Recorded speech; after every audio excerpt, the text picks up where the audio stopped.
From Chicago's Can TV, a look at the week's events is reported in the newspapers, in the blogs and online, and on radio and TV. This is Chicago Newsroom. Well, hi there. Welcome back to the show. I'm Ken Davis. Welcome to Chicago Newsroom. Hey, congratulations, Chicago. We kind of had a baby this week. Little T-Pub was born into the world on Monday morning, and since corporations are people, my friend, we should point out that this little corporate person was not born with a silver spoon in its mouth. In fact, his mom, the Tribune Media Corporation, kind of bundled it up in some old newspaper and left it on our doorstep with a note pointing out that little T-Pub already has $350 million in debt and a stock price that started gradually slipping and hasn't stopped yet. And it's too bad, really, because Mommy Corporation has lots and lots of money, and now that she's abandoned her baby, she's finally free to hang out with all of her glamorous friends in TV and broadcasting and live the good life. But T-Pub, also known as Tribune Publishing, well, this little guy has to write, produce, and print the Chicago Tribune, the LA Times, and some other papers, and make money at it all at the same time. And also and I'm not sure about people being corporations, is that he or she, well, anyway, he or she has to pay Mommy rent for offices in the building his forefathers built decades ago when newspapers were the really big thing. Is all this confusing? Well, Lynne Marek's here to explain it all to us in great detail from Crain's. Lynne, glad to have you on the program today. And also that number $350 million is also in the news in a different way, a very different way, because the CHA has at least has that amount of money stashed in drawers at its offices, money the feds gave the agency for rents and vouchers, but it elected instead to just not spend that money and pile it up over the years. And this is while the agency acknowledges it has got a waiting list in the tens of thousands of people needing housing assistance. So what's going on over at the CHA? Well, Lolly Bowean has been covering that story for the Tribune, and she'll be helping us to understand an agency, how it could be this cash rich and so far behind in its promise to deliver thousands of rehab public housing units. Lots to talk about. Ladies, welcome to Chicago Newsroom. Thank you. Glad to be here, Ken. So, Lolly, explain this to me. I mean, we always hear that certainly public housing agencies are supposed to be broke. I mean, isn't that the way? That's the way they're supposed to be. They don't have any money to do anything, and we've had an agency that was supposed to rehab, I don't know what it was, 25,000 units in 10 years, and now it's 14, and they still haven't got the job done, presumably because they just don't have any money, except for the $350 million or whatever it is they've got stashed away. You've got a lot of explaining to do. Oh, goodness, Ken. Well, one thing I wanted to start off by saying is that CHA officials have never said, that has never been an excuse, that they don't have the money to complete any project. And what we have found through a report that was issued last week, the Center for Budget and Tax Accountability kind of combed through all of their books and learned that the Chicago Housing Authority had reported $432 million kind of tucked away in a reserve fund, liquid dollars in cash just on hand, that many in the public didn't know about, didn't understand how their budgets operate, or just how an agency can be this cash rich. And this comes at a time when the city's budget is in a deficit, CPS is in a deficit. It's an incredible story. Many corporations, publicly traded corporations, are screaming that they are taking on a huge amount of debt. Yeah. So to discover that there is this agency just on Van Buren, just sitting on tons and tons of money, I think is just... I guess my first reaction was, does Emmanuel know about this? Because he's going to send some folks over there with some suitcases. I mean, with some bags to carry out. Well, that was sort of what the report was supposed to highlight and to begin this conversation for people to discuss why this agency has this much money, whether it should be sitting on this type of money or whether it should be devoted and spent in some type of way. And there are different schools of thought on what should be done with this funding, of course. Well, I mean, I guess if we stop giggling long enough about this, it's really a very serious question, because, I mean, there are, well, countless, thousands and thousands of people in Chicago who are on waiting lists to try to get help from the CHA. People who are, you know, just struggling by and not necessarily homeless, but not doing well and could really use one of those housing vouchers. Can you give us some numbers? How many vouchers does the CHA give out now, and what exactly are they, and how do they work? In their most recent figures, the CHA said that they manage about 40,000 housing choice vouchers. Housing choice vouchers are federally funded sort of certificates that subsidize rent in the private market for low-income residents. So residents pay about 30% of their income, and the rest is covered by a voucher. The voucher does limit the amount of money that they can use in the private market to rent an apartment or a house. So the voucher program always existed, even when public housing existed, but it became more crucial, especially in the Chicago region, as the plan for transformation demolished hundreds of units, thousands of public housing units. Many of those residents ended up with these vouchers and on the private market. And so what it allows the resident to do is to go to an apartment building, to a private landlord, a private home, and rent a piece of property, rent a house, rent an apartment, and have that rent subsidized by the government. Now, there's another piece that kind of dovetails into this, which is that, I don't know when it was, but at least 10 or 15 years ago, there was a move at the federal government level to sort of refocus public housing, to say we need to economically integrate public housing. So when we demolish these places, we're not going to replace, and a lot of people, of course, were obviously very critical that public housing developments were essentially ghettos. They were government-owned ghettos. So when we tear them down, we're going to have a certain mix of public housing, of subsidized housing, and also market rate housing. And that's been... And a super voucher housing, too, let's not forget. Last week, Crain had a story about people being put up in luxury condos, it sounds like to me. And hopefully you can explain a little more, too. Yeah. I mean, that's a whole different angle to this too, which is interesting that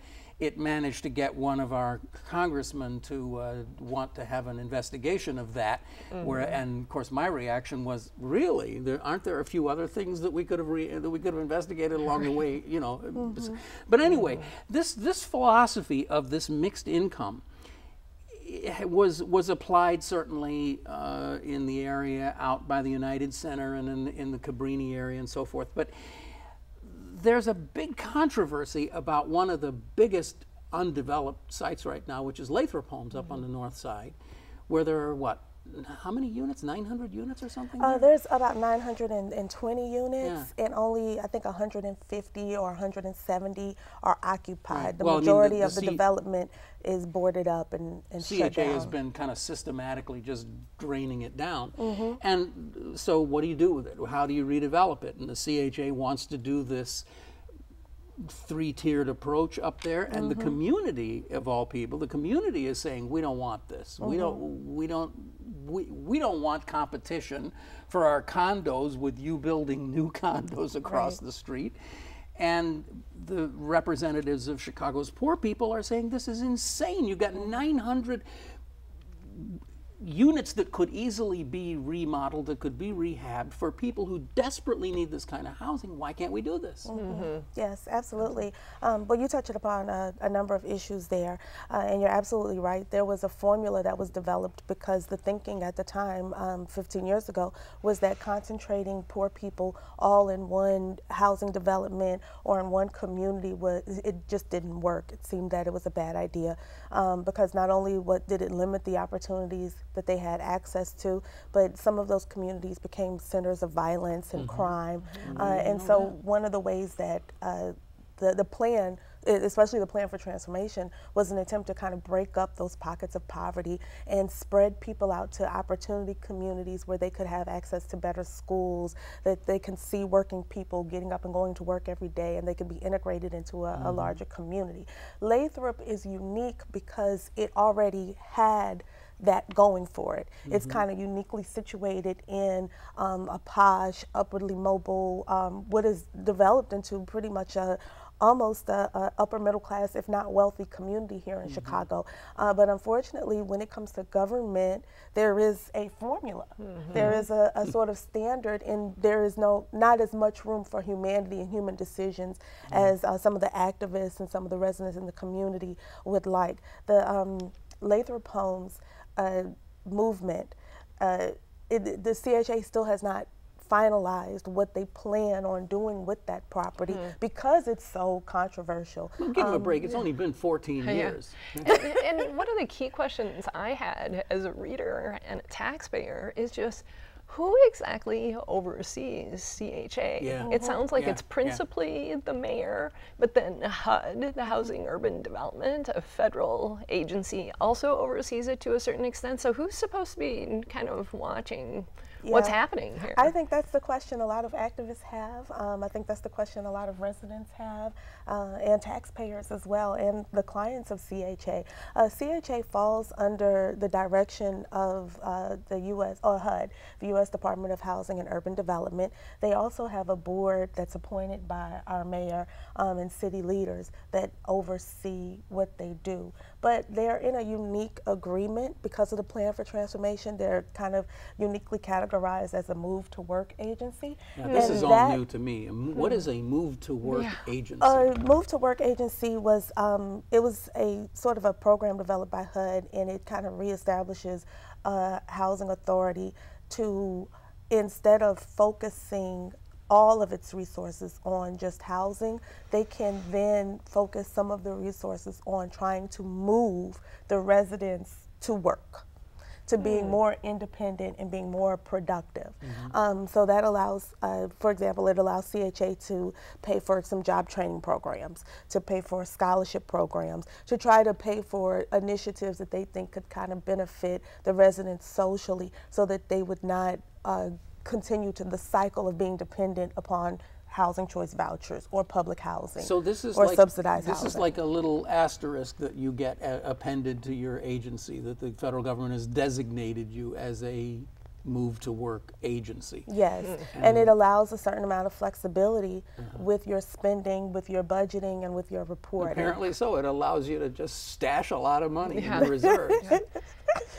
That's what it seems to have come down to for CHA, according to the report that was Very released. Interesting. And has CHA, I saw that I think the head of CHA immediately said, oh, we're gonna release more vouchers at this point. Have they given any further explanation for why this $435 million, nearly $500 million, was just sitting in reserves when there's no, or what it was doing there? There's very low interest rate environment at this point. So were they putting that money to work somewhere? No, and in their statement, what they CHA said is that we're allowed to do this, that we've done essentially nothing illegal, and because it's allowed by HUD, it's allowed by the governing agencies. Activists, housing activists and advocates have said, well, although it's not breaking the law, it's not like embezzling funds, is this ethical? Is this what taxpayers pay for? Because we're paying tax dollars to make sure that the poor— That is tax money. That's tax money that people don't know where it's going to, why it's sitting around, and it should be money that's devoted to housing the poor or providing some type of program to move them from poverty into a more productive lifestyle. I know you can't answer this directly, but the question just sits there on the table. If there are so many people, there's a waiting list of, I think I saw you in your story, there was a waiting list of, I don't remember what it is, but it's in the tens of thousands of people, right? And you said in your story that the CHA got enough money that they could have funded 13,534 additional vouchers per year for, like, I don't know, 7 or 8 years. But they chose not to. So the question is, and again, I know this can't be answered here, but why? Why would they elect not to, why would they elect not to give those vouchers? Was it political pressure from somewhere, from aldermen saying we don't want any more of, you know, people we don't want in our wards running around with these vouchers? Could that be part of it? Yeah, as you said, that's not a question that I can answer because CHA has not given a direct answer about why they chose to put the money in reserves versus spending it more aggressively on issuing vouchers. But I think you raised a number of really good questions that should be talked about, or that should be conversations.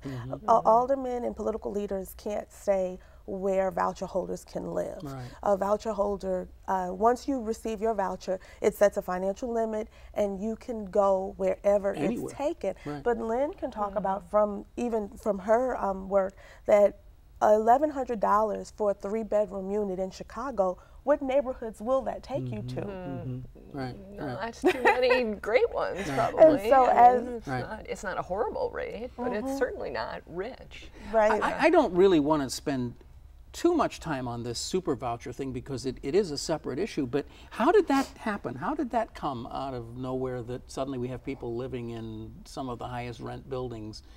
What was and it sounds like it's a super small percentage. It's a very small number of people. When I read about it, I thought, what's the reason for this? I mean, that's it. It's not that there's like a massive amount of money that's been diverted into this project. But I mean, the first thing you think of is, well, are they like some alderman's daughter or something? I mean, how did this happen? But I just can't figure out. Who are these people who were able to convince the CHA that they need a voucher for like whatever it is, $5,000 a month or something to live in, well, not five, but thousands of dollars to live in some luxury high-rise. I don't understand that thing. Yeah, and I think the information on that is still kind of unfolding. But with the super vouchers, it became the same as I just mentioned. If you only have a voucher that offers $1,100, then it makes it more difficult for you to get into a community, especially communities that are designated, those that have a better mix, that are more diverse, have better schools. And so the super vouchers, CHA, again, through HUD, was able to get that $1,100 cap lifted for a certain number of vouchers so that they could afford to put poor residents in communities like downtown, in the Loop, in the Aqua Building, and get those residents access. In the Aqua Building? There are some in the Aqua Building. There are some in the South Loop. There are some in the West Loop. It's really strange. All right, so would you mind if we moved on to the Tribune story, because I really want to talk about that. I'm itching to talk about it now. Lolly, the show arranged itself kind of oddly. We had you booked for this before we decided we want to talk about the Tribune, and the last thing we need to do is have you sit here talking about your new bosses. So you're more than welcome to pipe up anytime you feel comfortable, but we understand and excuse you somewhat from this conversation. But we still may look at you for input and to see your reaction. That's right. Just like freeze my face in one expression. A wag who will go unnamed mentioned that if you're going to talk about these two things, you should mention the fact that the CHA has $350 million in reserves and the brand new Tribune company has 50. So it's all right. What happened? What has the Tribune Media Company done? What have they wrought? It's a pretty uncomplicated story, really. Coming out of bankruptcy, you had private equity firms and hedge funds owning Tribune Company, and these are companies that typically have an exit plan where they make more than what they invested. So coming out of bankruptcy, these folks immediately started formulating where is it that we're going to make the most money, the highest profits with this particular company. They quickly saw that the broadcast... I guess they decided it wasn't Dead Tree newspapers. Right, they figured that out pretty quickly. So they hired a guy who very much has a broadcast background. His name is Peter Ligori, and he quickly started taking the company in a broadcast direction. He acquired, he nearly doubled the number of local TV stations last year with sizable acquisitions. So you immediately doubled the size of that part of the business. The 8 major newspapers that he has, the company decided that they were going to spin off into a separate company, which is what just happened this week. So, and with the broadcast operations, the company decided to keep other profitable assets, such as some of its real estate, including the Tribune Tower, which if you eventually move newspapers out of that Tribune Tower, it could be very lucrative space to rent. Pretty good address. Yes. Yeah. And of course, the newspaper company is going to have to start paying that rent, which, you know, is going to probably be a fairly hefty expense. So you had some of these more valuable assets stay with the broadcast operation, and the 8 newspapers and a handful of local niche publications and some digital services are off on their own at this point. So it's kind of sink or swim time for the newspapers. I mean, so am I wrong to perceive this as just basically, like I said, just sort of casting it off in a basket and kind of like setting it out in the alley? I mean, isn't that basically what they've done? Well, to a certain extent, when you spin off a company in this fashion, the shareholders of the broadcast operations continue, at least for a time, to own the publishing unit. But now that the stock started trading on the public markets this weekend, they can, at any point in time, decide to sell those shares so they can effectively cash out. And there are sometimes lockup restrictions that keep them from selling immediately. But this week, it would have behooved them to sell at the beginning of the week as opposed to the end of the week, because the stock has already declined from about 25 to 20. An incentive. That's part of what might be part of the slippage of the stock price. Well, and spin-off companies typically decline a little bit in their share price right out of the box, for sometimes for reasons that don't have as much to do with the company itself.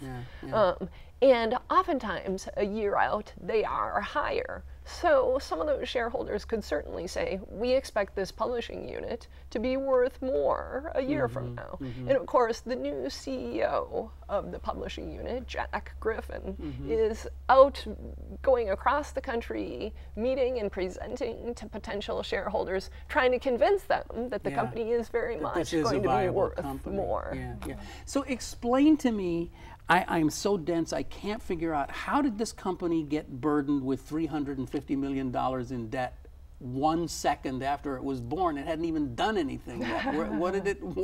What's this debt? Well, the company that is spinning off the publishing unit, which is called Tribune Publishing, Tribune Media, the former parent, gets to kind of set the rules as to what the spin-off looks like. And the parent company decided, you are going to pay us a dividend of $275 million.